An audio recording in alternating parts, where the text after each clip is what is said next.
good.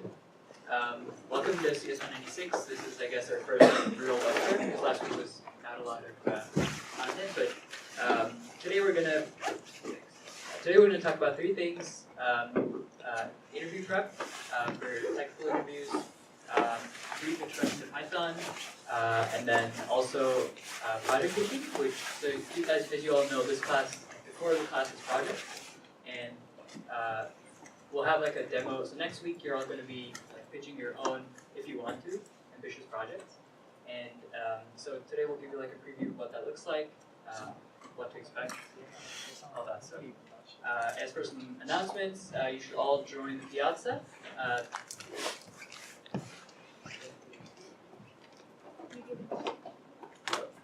Alright, we'll send a link out to Piazza if you don't have it already, but you should join. Homework 1 will be out on Relate tonight, and we'll make announcements about that on Piazza as well, so make sure you join. Oh yeah, okay, so to join the Piazza, you should just go to piazza.com, look it up, join, simple, profit. And so yeah, we'll have homework 1 up tonight. It's due in a week. And all the stuff that you need to know for homework 1 will be taught today, so pay attention. It's not hard at all. And we'll have office hours tomorrow. I think it's 7 p.m. to 8 p.m. tomorrow, CBOL 1105. That's the room upstairs. We'll have it tomorrow and Thursday, so if you want help at any point in office hours. If there's no office hours, post on Piazza, like later in the week, if you want help. We'll have our first hackathon, February 10th. That'll be, it's a Saturday. We'll have more details to come. And then, of course, project pitches are next week. And then, I guess, just to get started, we have like a short quiz for all of you. So if you go to relate.cs.edu, this is how we'll be doing attendance today, so make sure you get that done. It closes at the end of the lecture. So you should pretty much, this is just to make sure that you have Relate working and you're like enrolled in the class and all that stuff. So yeah, do you want me to put the link up, or do you know what Relate is? Everybody know how to get there? Do you do the link? Okay, I'll put it up.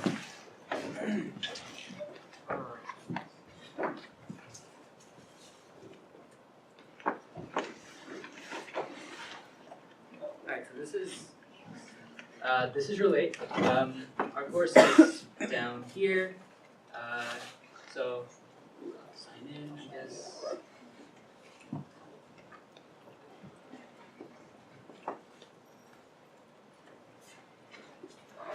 Alright, so the only work that's on there now is the syllabus quiz. I don't know if you can see this.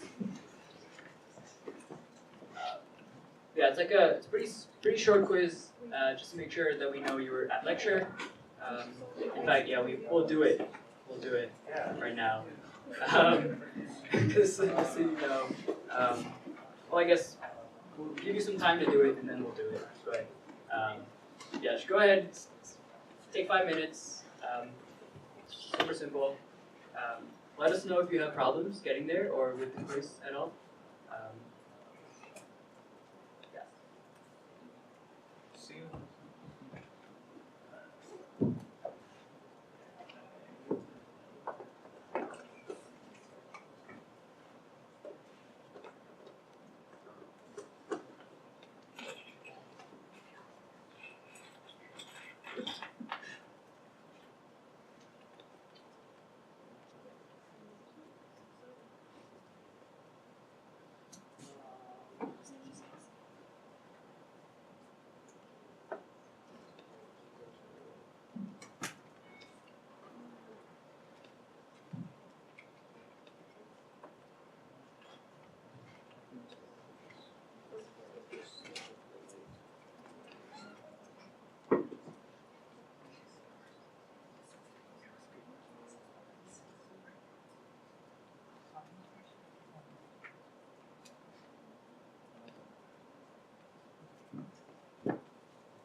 so it looks like I didn't know one question myself, but but yeah, if you didn't look, I just went through the whole quiz myself.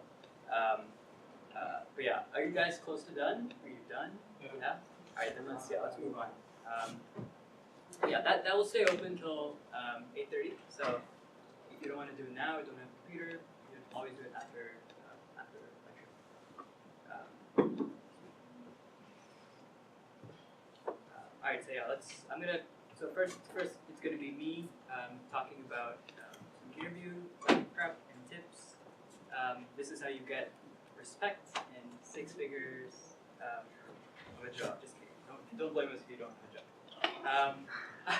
All right, so so typical like interview cycle will be once a year, sometimes twice, but typically once. This is kind of what a graph looks like of how often people interview for jobs. You see there's a spike in like October, November, and then also like a smaller one in March.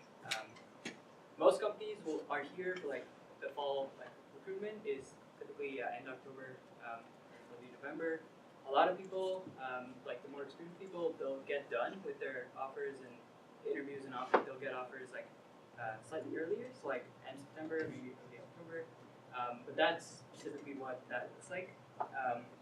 And the most important thing to remember, like above everything else, is that you have to always be interviewing because every interview is like more practice. And so don't think that an interview is like not important or you're like too good for it or you're not gonna do it because you're too scared. Just always keep interviewing. All right, but I guess like sure, do you have a question? So the mic doesn't work. My bad.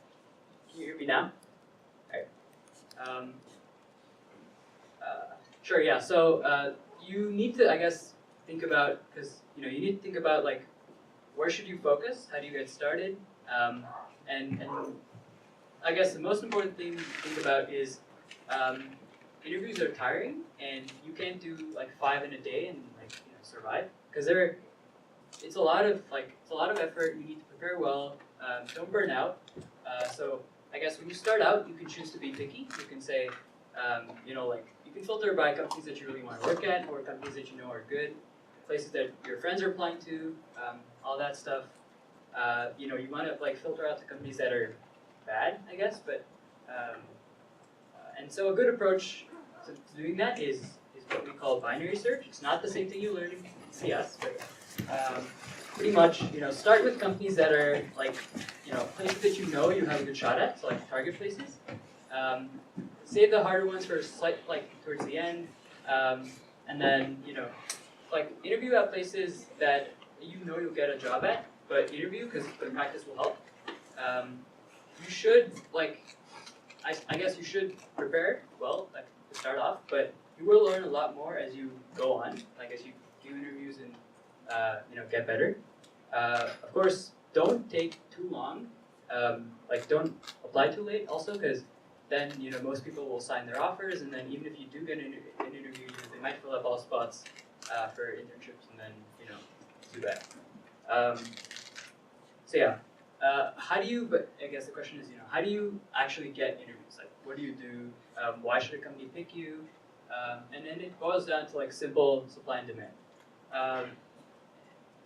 I know I said tricking recruiters there, but don't try that; it might backfire. But so this is like the top 4 ways that people kind of use to get interviews, and and this is in like an order of priority. The best way to do it is to get referrals, because it counts when a person who's already worked at a company refers you to work there, because the recruiter knows that this person is pretty good. They're referring a friend or whatever.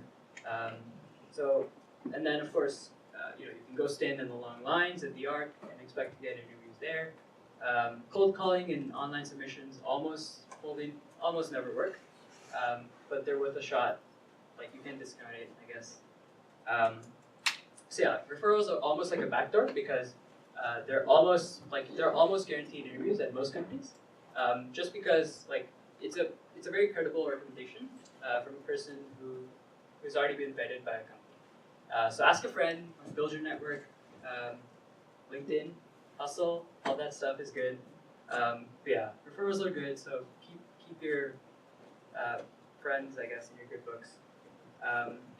This is fine, I guess. Like going to the ARC is all good, but the thing is, you have to have a plan when you go there because you have to rank companies that you want to work at. But like standing in line for a company like Google almost makes no sense because you spend 2 hours in line and then they say, apply online. We'll look at your application. That's kind of like no point to doing that at all.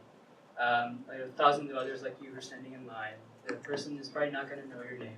So I guess have a plan. Rank the companies that you want to go to. The ones that go to the ones that have smaller lines because it might be helpful. This is probably the easiest thing you can do.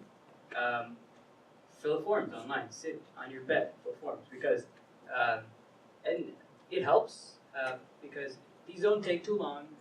You have all the information ready. Just fill, and then if you really want to work at a place, make it more specific. Like write a cover letter.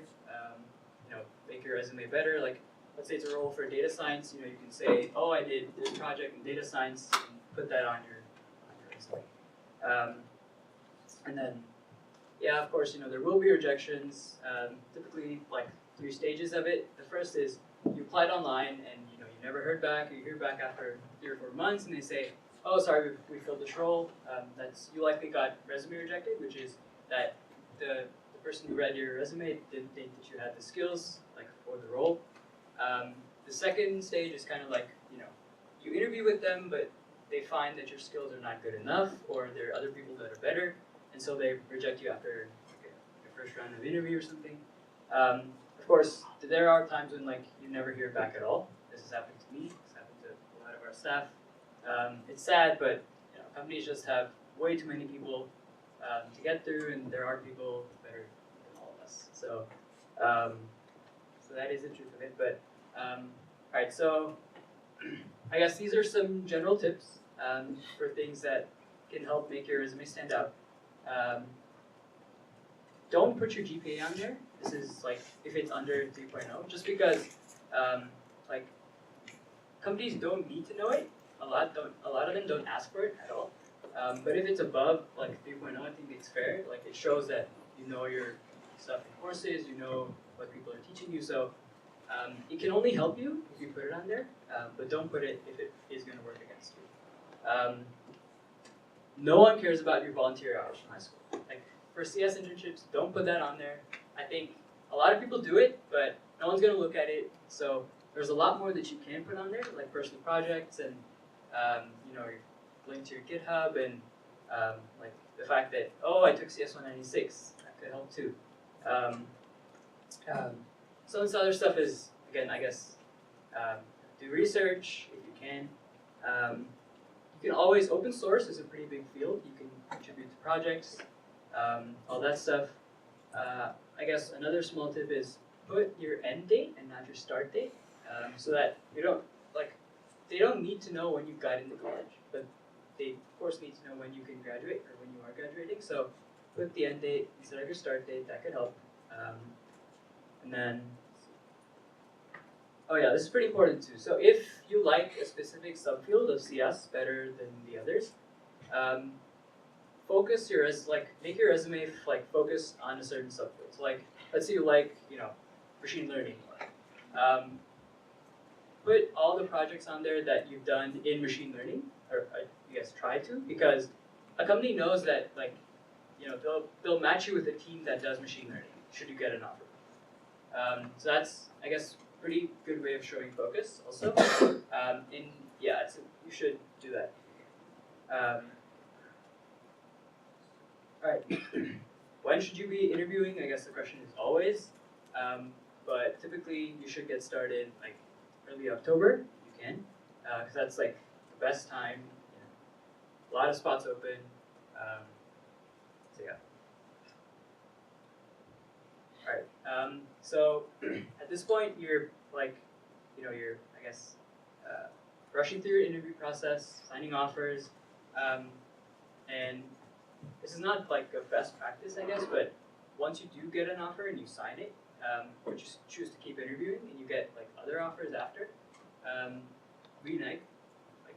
Tell the other company that you have another offer, and see if they're willing to bump up your pay or put you on a better team, or do other things to keep you. And it's like most times companies will want to keep you because they've put in the time to hire you and interview you, and you've done the same for them, and you want to work there. You signed an offer, and it's often the case that once you work at a place, like Allegra worked at Microsoft last summer, and as long as you don't mess up in most cases, you will have return offers, and then you can go there and work full time eventually. So timing is everything. Make sure. Okay. So let's talk about the kinds of interviews. So typically, the interview process will look like this. You do you submit your resume, you get a coding challenge or something. So you do that, you show them that you know how to code. Then they'll probably put you in on a phone call with an engineer, and then you'll do a phone screen, maybe a behavioral interview kind of thing, and then you'll do a technical interview, and then maybe or maybe not. This is optional, but some companies will fly you out for an onsite, and that is obviously the most important part because you're showing your technical skills, but you also you're also showing how you are as a person, and that is important because they want people who can work well in teams, and who don't, good people, not just good engineers. I guess, how do you prep for an interview? In most cases, once you keep interviewing, you know that this is what I need to do, this is what I need to know. But rank your companies. Look up Glassdoor. This is a good resource for reviews about reviews from people who interviewed at places before, tips and advice and all that stuff. Ask your friends. This is very important. A lot of your friends have probably they might have already interviewed at places. Talk to them for help. They will help you. And then of course ask your recruiter because that will also help you maintain a good relationship with them. So talk to them, ask them what you should be studying for, and all that. And of course, these are some resources for your technical interview. So you want to do, of course, this class and other upper level classes in CS because they'll teach you the fundamentals of algorithms, data structures, some systems, and then to practice, there's LeetCode, HackerRank, Cracking Coding Interview, which I highly recommend. It's a great book. And then, this is, I guess, it's kind of early because some of these words might not make sense yet for you, but pretty much this is a good distribution of the kinds of questions you get on interviews. And of course, this will change from company to company, or let's say you're applying for a more specific role, only a machine learning role, they will probably not ask you some of these things on here. And then, this is very important. Always always record if you can all the questions that you get, because it's very common to get the same question across 2 different interviews. I've had that happen to me before. A lot of companies just recycle the same small set of questions because they're good, they make you think, but if you already seen it before, you already have it, you cracked it. So, and then of course, typically at the end of your interview, you'll have your interviewer ask you to ask them questions, and this is, I guess, an important part because again, it's about the conversation, about the relationship. So you should ask them about things what their tech stack is, what tools do they use at work, or what is the most exciting part of coming to work for them, or what team are they on, what do they work on every day, and things like that. It's just good to have that kind of conversation. So, all right, and then, well, this is again kind of a long shot, but how many internships can you do in the 4 years in college? And I want you guys to guess. Give me a number. You have, okay, for a start, I'll tell you, you have 3 summers in college. But What else? Throw numbers out. Somebody guess. 3. Yeah, you back there. 2. 2? 2. Okay, that's fair. Okay. Anybody else? 11. 11. All right. Sure. Yeah, I like that. I'll just tell you. You could do over 14. Okay, and I believe me, there's people. One of the old instructors of this class, Austin Chung, he's done 7 internships, like actual 7 internships in the 3 years that he was here. So, so yeah, this is I guess how the math works. You can do. A lot of companies offer what's called like 1 winter internships, and they're kind of cool because you work a lot faster than you would in the summer. And if you can, like, if you get the opportunity to take it, and of course, you know, you can always do your, like, a lot of people do co-ops, or they, like, take a semester off completely and just work. And I have friends who do that all the time just because, you know, like, if you take a 6-month period to work, you get to know your team a lot more, and it will almost certainly result in, like, a full-time offer because you've been working there for so long and, you know your project well, you know your team well. So yeah, and then I guess like some other opportunities are here on campus. I worked at Research Park last summer, and it's a great place to work. There are a lot of companies there with a lot of good engineering talent, so there's a lot to learn from them. And it's often a good place to get started because it's not as competitive. You know, the only people you're competing against are your friends, not people from across the country as you would if you wanted to work at Google or Facebook. And then Grace Hopper, of course. Grace Hopper is a conference that you should go to if you can, because some of the biggest companies in CS, the biggest names in CS will attend, and I know a lot of my friends who've gotten pretty good internships out of there. So yeah, you should go there if you can.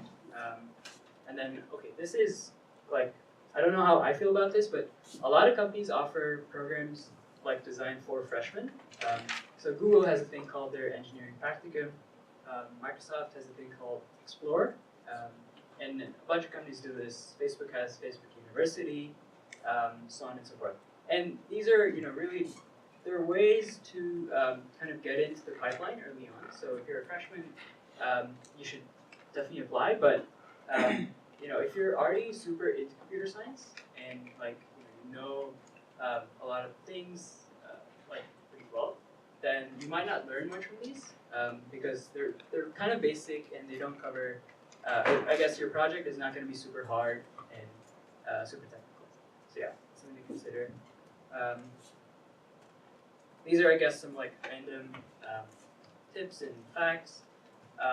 You should, like, if you want to. I use my school email, but a lot of people have like separate emails just to talk to companies.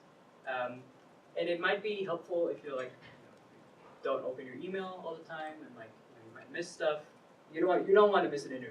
Okay, that's not going to be nice. So so yeah, have a separate email ID, I guess.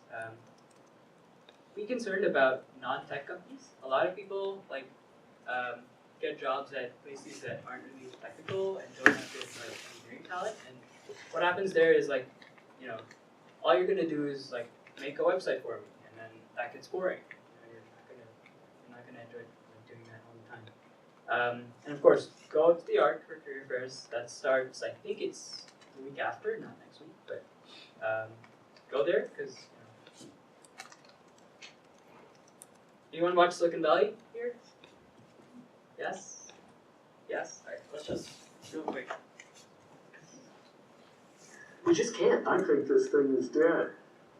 Jack, look, I have no doubt that your guys can sell a box.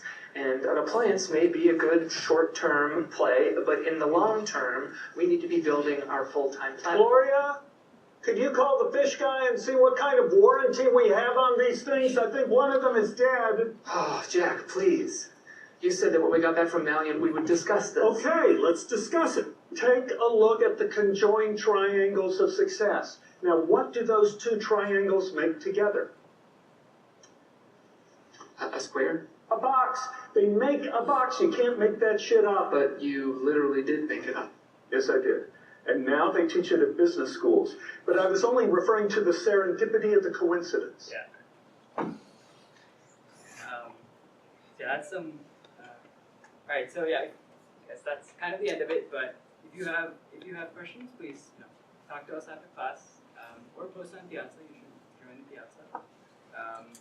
Yeah, that's kind of it. We'll have Allegra do like a quick lecture on Python, which you need to know for your homework 1, and then we'll have Arya do a little bit about pitching. So that was when you actually pay attention. You were sleeping all along.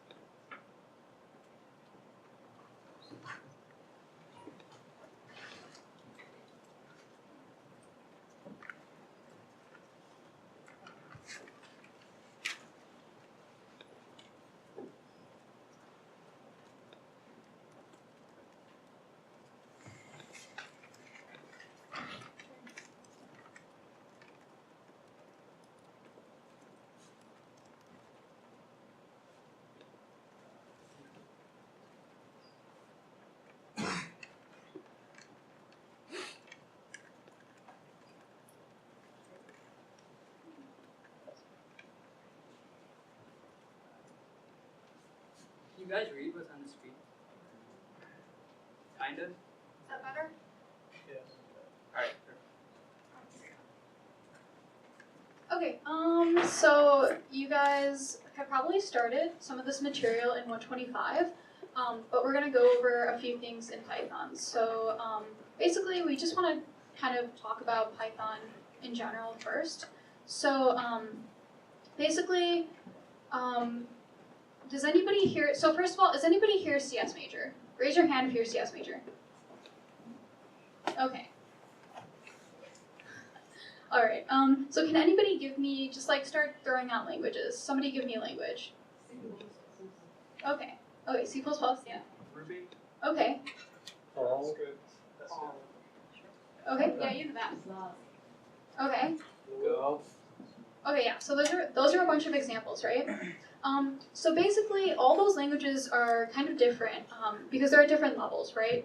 So we call Python a high-level language because it's not super close to really basic machine stuff. So basically, if you guys are CS majors or you do a minor, you'll take 233 and you learn assembly. So that's really, really close to the machine. You're basically just giving it instructions on what to do. And then you have machine code, which is even lower level. So that stuff is super far away from where we're at right now with Python. So Python is very abstracted away from that. It's very close to what you might write as actually like pseudocode or something like that. So another thing is Python is imperative. So basically, what you write describes what it's supposed to do. And you, yes, Becca. How is that different from Java, for example? Is Java imperative? Yes. Yes. Yes, they're both very similar. Okay. Yeah. Cool.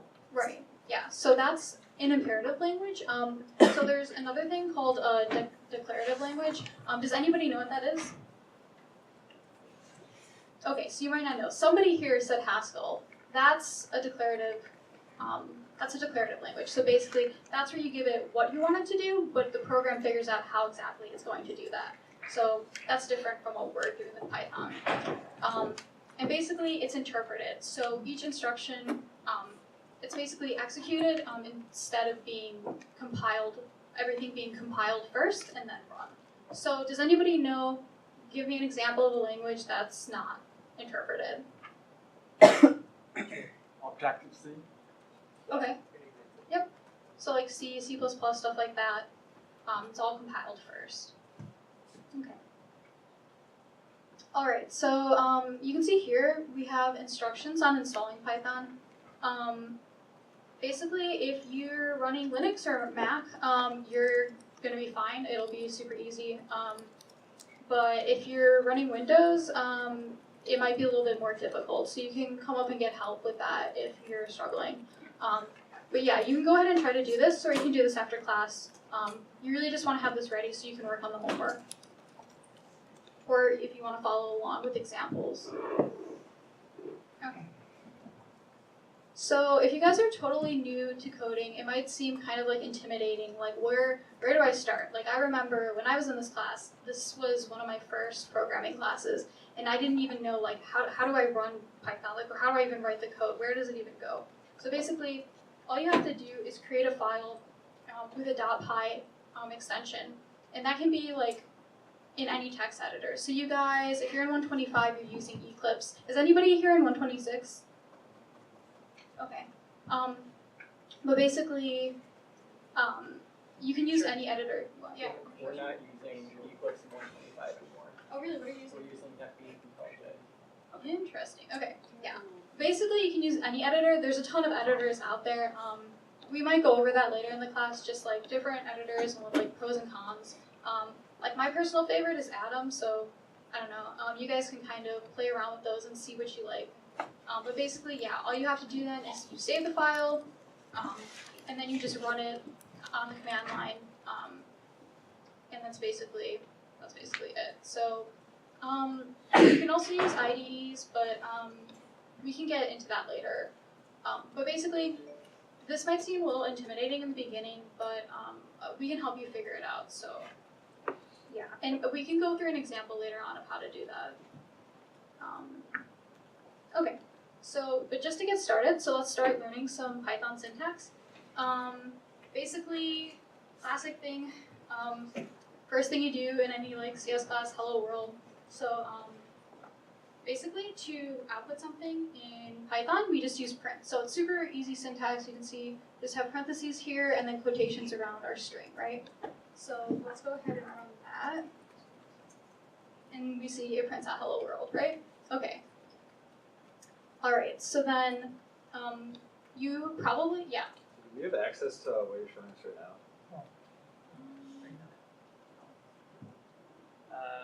No, you probably will. You can follow along in a terminal if you want. Yeah. Okay. I think you're using No. Yeah, come talk to us after. Can we have access to them in later classes? Possibly, yes. Sure. We'll let you know. Okay.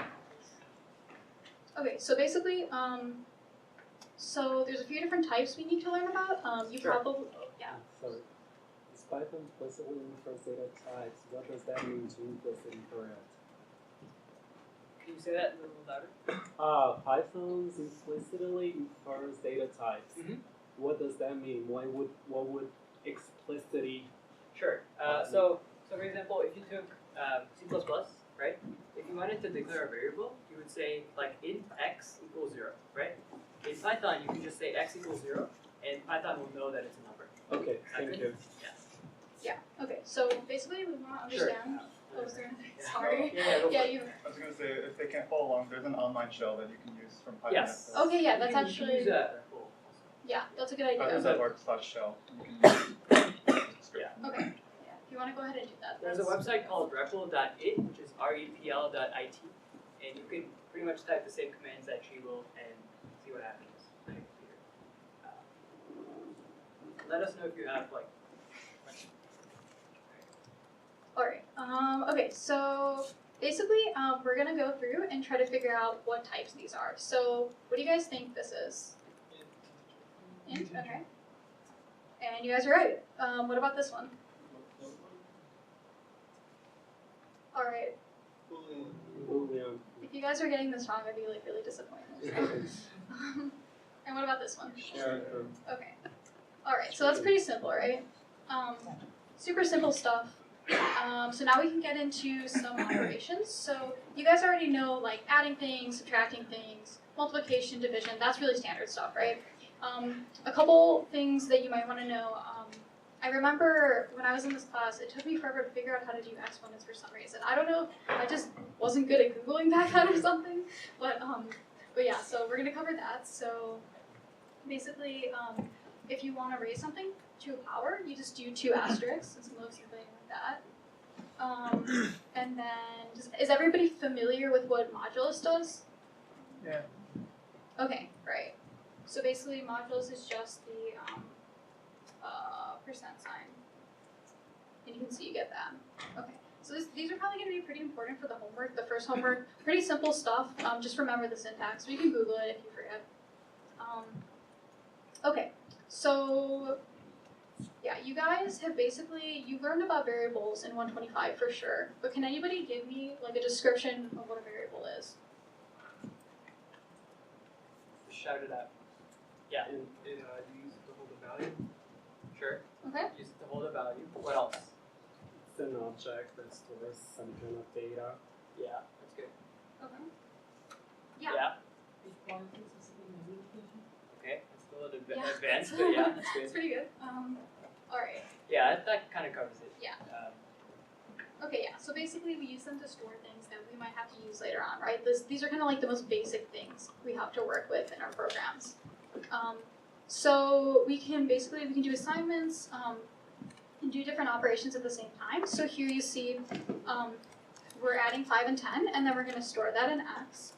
And then when we display x, we get 15, right? And everybody understands that, right? That's super simple. And then you can see, let's see. So we've got these values. All right.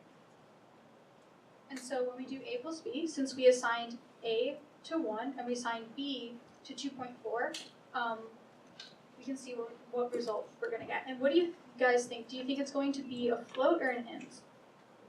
A flow, Why do you think it's going to be a float? because I remember int could be changed into float, but flow cannot be changed into int. Okay, let's see. Yeah, you're right. Okay, so Why is it a flow?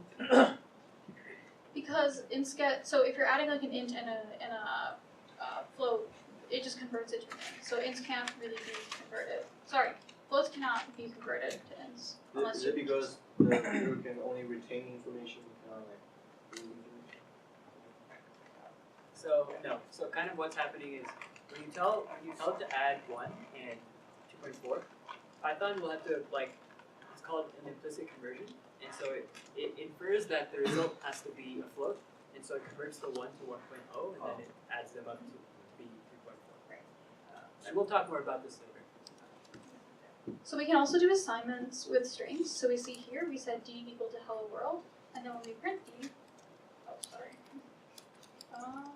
we get hello world, right? So does anybody have any questions at this point? It's okay, even if it's sounds like a really stupid question. So everybody's good? Okay. Okay, so now we're going to talk about functions. So does somebody want to give me a brief explanation for what a function is? Anybody? Gets an input and does something like that. It gets. Sure. It's out of one. Yeah. Okay, do we have any other explanations? What about somebody in the back? So in Java, these might be called methods. Yeah. You've heard of that. They do the same thing. Now, does anyone want to try? Yeah. Sure. It assigns the value from a pool from the range to domain, from the domain to range. That's a function, like a literal function in math, but sure. Yeah, that's an example of a That function, works, yeah. yes. Alright, yeah. Go for it. It's kind of like a variable for a block of code. Yeah, good way of thinking about it. Sure. Alright, have you guys written any functions in 125 yet? Yes. Yeah, okay. Cool. Alright, so basically, functions are used to basically manipulate data. It has an input and it gives you an output. So this is how you do it in Python. Basically, it's a lot simpler than what you do in some other languages like Java and C. Basically, all you have to do is put def and then the name of your function and parentheses. So basically, this function just prints hello world, right? And then basically, once you've defined that, you can go ahead and call the function, and it's going to do just that, right? Okay. So those parentheses don't have to be empty. You can add parameters. So basically, if you have something defined as phrase, and you have print phrase in the body of the function, then when we call this function and we pass in a parameter, that becomes phrase within the function, and that's what it's going to print out. So does that make sense? Anyone confused? Sure. Yeah. Can you repeat that? Yeah. Okay, so basically what's happening here is we have a parameter, right? This parameter is what's getting printed, right? Like we can print a string, a literal, right? A string. Or we can print a variable that represents a string, right? So that's going to be the input to the function, right? And then when we call the function somewhere else in our code, right? We're passing in a literal, and this basically becomes phrase in this function. Okay? Okay. And you can see that's what it prints out, right? Okay. So you can basically, so you can see with this function it actually prints something, so we're able to see like what it's doing. They can also return stuff. So basically, what you could do is say, I want like x equal to, and then some function, and that function will return a value, right? So basically, yeah, that's that's long and short of it. So one thing that people get confused about is printing versus returning. So does anybody like want to explain the distinction between those two things? Sure. Printing will actually display it on the screen or the console, whatever you're working on, whereas with return, it just passes whatever value it's returning to whatever's next in the line of code. Yeah. So basically, this is a pretty good explanation here. Whoops. So basically,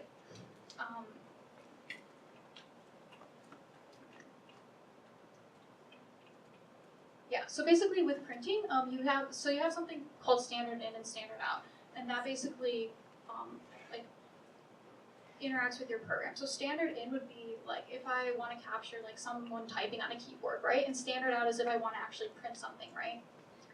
So basically, when you're returning something, you're just how to phrase it?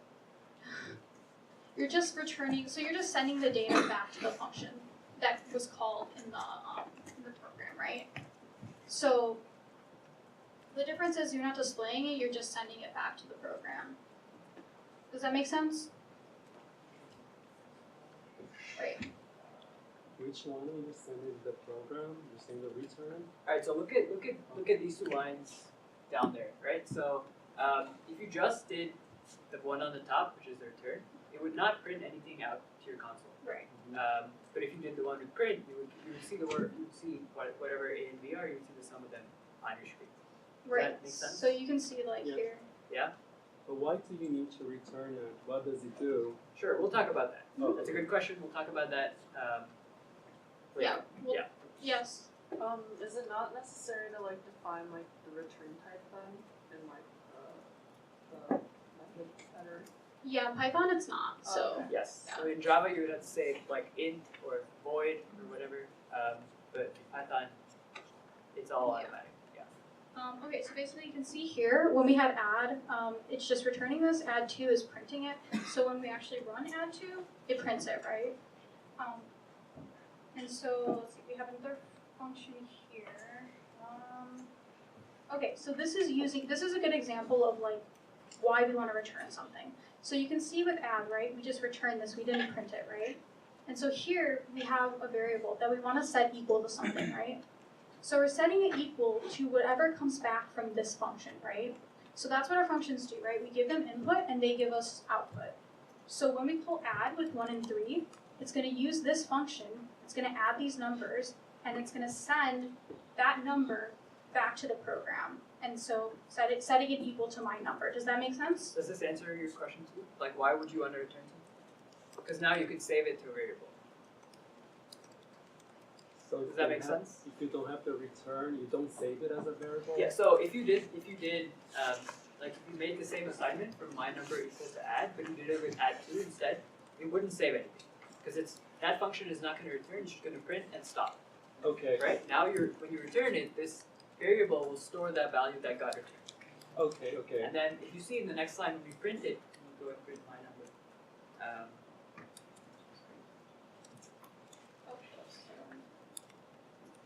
Yeah, Yeah, so you get 4 then, because So that's been so stored it in the Did variable. the addition, it stored it in that variable, and then you printed that variable. Okay, so what the return does is just to store the input, the Right, sender, right. the sender in Yes. there. Okay, got it. Thank you. Yeah, yeah. If Python did this return stuff automatically, can we return something that the type is different from the parameters? of the Yes. function? You can. Yeah, good question. Yeah, so the question was, let's say you gave a function like the numbers 1 and 2, and you wanted it to give you back like a random string, you can do that. It doesn't matter like what you give it. It doesn't matter what, like the types don't matter.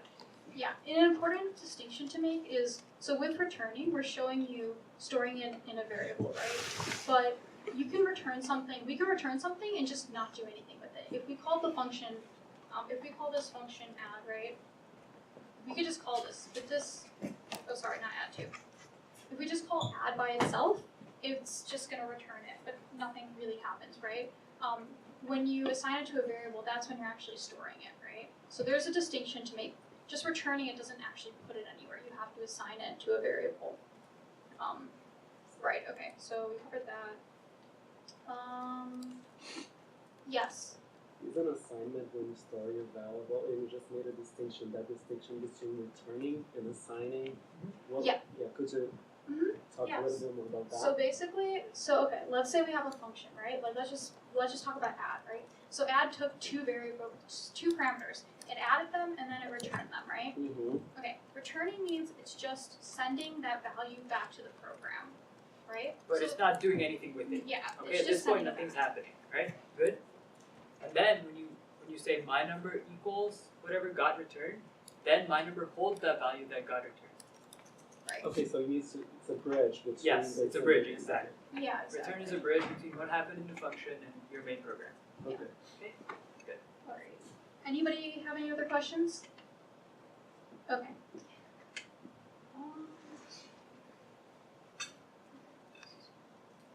Yeah, but this is basically just like another example. They define 2 variables and then they just use them as parameters. So you can use variables as parameters in functions too.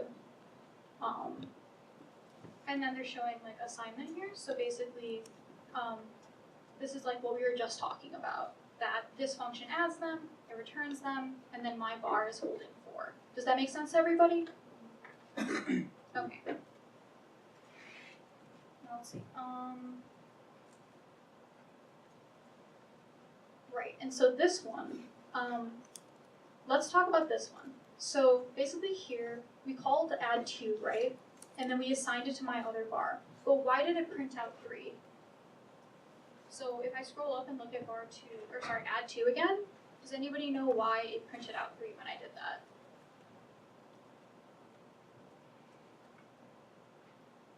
The function has a print statement. Exactly. It's very simple. But basically, basically that's all there is to it. Like add 2, it didn't return it, so basically when we do this, Yeah. yeah it is. Oh yeah it is, okay. Why did this happen? Does anybody want to like try to explain this? So in the first one, it printed 3 because it added 3, and then add 2, it just prints it. And then when it didn't actually store that value to my other bar because it never returned it. Yeah, When you tried to add that to 4, it just broke itself because it was a null value added to 4. Yes. exactly. Perfect. Does So yeah. anyone have questions about that? Do you all understand that you can't add something to nothing? No. Okay, what's your question? So add 2 is not supposed to give me 3. It's supposed to give me something else. Add 2 does not return anything. So add 2 adds the numbers, but it just prints it. It doesn't return it. So there's like what you were saying before. There's no bridge.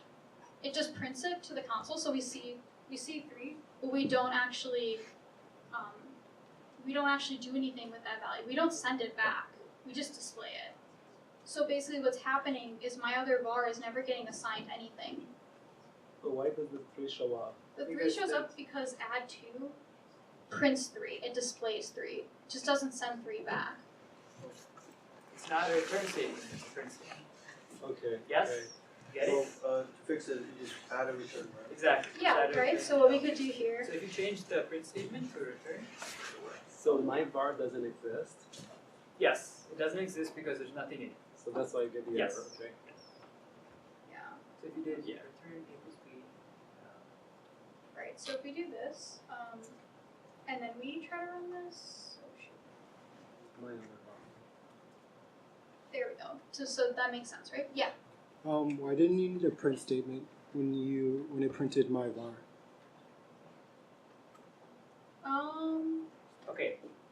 The reason so if you had to write Python in a terminal, for example, this wouldn't it depends on how you do it, but the reason this works like this is because Jupyter, the program that she's using, allows you to explore the value of a variable, just to help you guys understand what's happening, right? So we don't have to have print statements. When you write your own Python, you'll have to have a print statement before it to show the value. Yes? Yeah. So don't worry about that too much. It's like a small detail. Any other questions? Okay. So everybody understands all of this stuff perfectly well. Okay. Homework 1 is coming soon, so you'll know. But yeah, feel free to come to office hours. It's gonna happen tomorrow again if you need help. So, yeah. Right.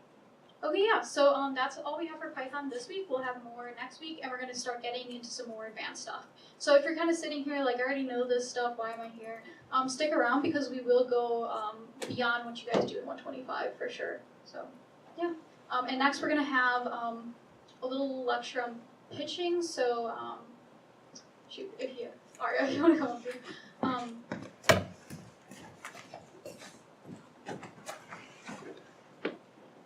Alright, so she's just going to talk about how to pitch since you guys are going to start pitching next week. If you have an idea, this will get you started on how to actually talk about it.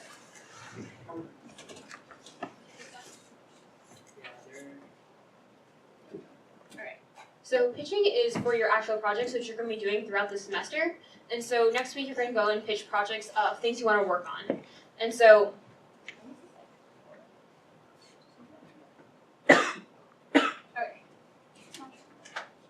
So why pitch? So this is basically for if you have an idea of something which you want to work on this semester, you want to get a team and you want to go and actually implement it, you want to pitch. And so your idea is you want to find people to work with, and if your project's spectacular, maybe get funding, probably not, but you can try.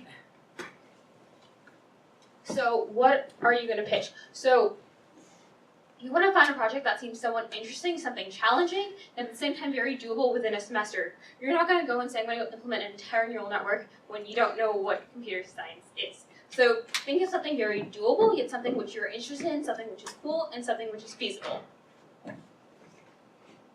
So types of projects. So you guys, the most common ones are web or mobile apps. So in previous semesters, we have ones like a note-taking app or something to make a playlist that you can share among friends. You can also do research, something if you're interested in stock trends, something like that. Hardware. There was a group last semester that did a skateboard with lights around you can coordinate to the speed, or it was a certain pattern that would be displayed, and so you can just do something hardware. We do have supplies if you needed it, and we can get you what you need. You can do a VR game. Last semester, someone did a virtual VR game for an escape room, which was fairly cool, or you can do a game in Unity. So what we're trying to show you is that there are a large number of projects that you can do, so feel free to just pitch something which you're actually interested in.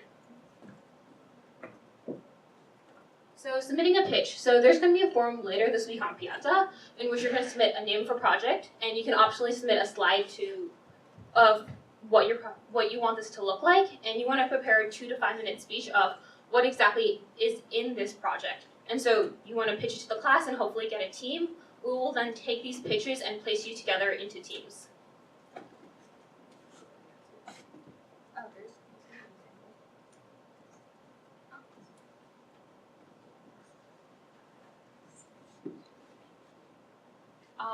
Yeah. So what if no one joins you? You just do one to start a project. So eventually you're gonna post a bunch of ideas that you want to pitch, and then we will place you in a team. So if you get an idea that a lot of people want to join, we're gonna place 5 to 6 people roughly.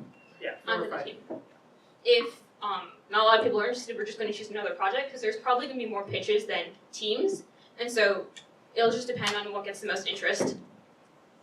So the ideal size for each team is. Yes, 4 to 5 people. Other questions about projects? No? So I was going to go over a quick example pitch of what they looked like last semester. And so one of the teams did something called Seamless Note. And so when they pitched it, the idea which they were saying was that we want to have a note-taking system so that we can post all our notes when we're in class, but we want something online to put it together. But let's say I want to search for a note. I don't want to search through the entire text every time, so I'm going to have a tagging system. Say, hey, this note is for CS196, this one's for 225, things like that. But let's say you want to further tag them with like a Python tag or a Java tag. And so they created a system that would automatically analyze the note and tag it automatically, or give you suggestions, or you can manually tag it. And so this was a feasible project that they finished in the course of 3 to 4 months. And so by the end of the semester, they were able to present it, and it worked out really well.